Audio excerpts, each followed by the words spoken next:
my name is Kaden Hutchinson. Welcome to the Gaulig Reflection site.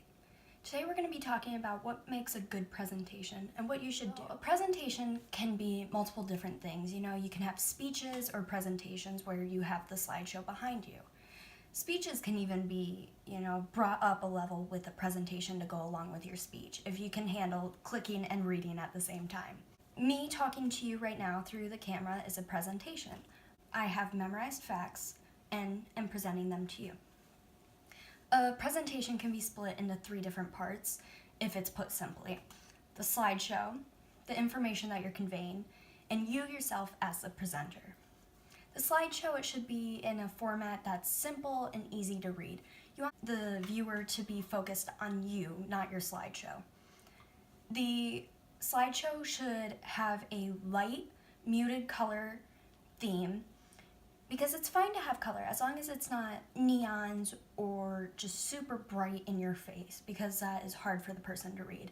And you always want dark text on a light background. According to Ms. Jarls, the business and virtual teacher at Gaulig High School, you should follow a 7x7 rule. 7 points and 7 words in each point per slide.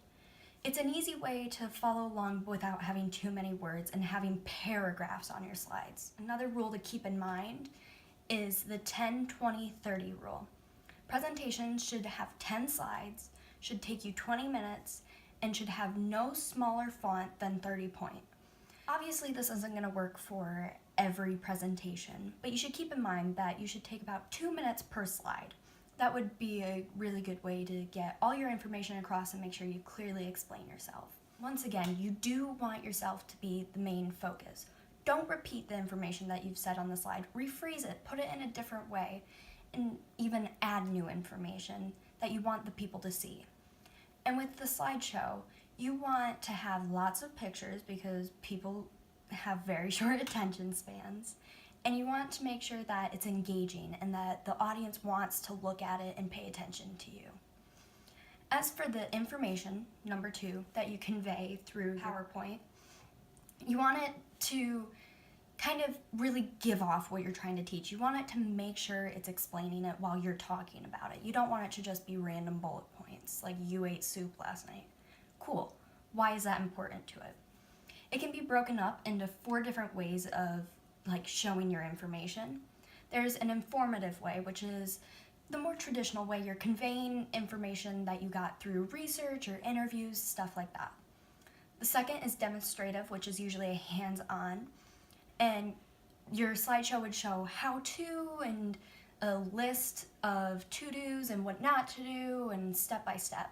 Persuasive presentation would be making your audience try and see your points and change their opinion to your opinion. It's making them want to see your way, and it's usually a topic that you're really informed on, and you would take a lot of questions for that.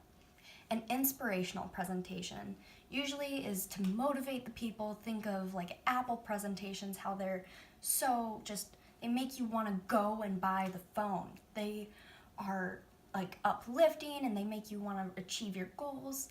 And even think about TED Talks. Those are inspirational presentations, and they pull at your emotions and make you want to do something. And when you're picking a topic, if you have the option to pick whatever you want, which is not that rare, pick something that you have a passion for, something that you're interested in learning about. But I suggest don't pick something that you already know a lot about. This is to not only teach the class, but teach yourself. Now, you as a presenter, you want to be able to speak clearly and loudly. You want to know that the people in the back can hear you and understand what you're saying, or else they're not getting the information. Act like you're doing a business pitch, and you want them to know all of your ideas. You also want to slow down your talking so that people can understand clearly. You want to be confident. Maybe walk around the room while you're doing it. Have something for the audience to touch, so if you stumble a little bit, it's okay. And don't stay on your mess-ups. If you focus on them, then you're just going to keep stumbling over your next topic and lose your place. Try and avoid saying It's very distracting, and it really makes you seem like you don't understand what you're talking about. And practice the information. I'm telling you, that helps so much. just acting like you're presenting and present to your stuffed animals. It helps.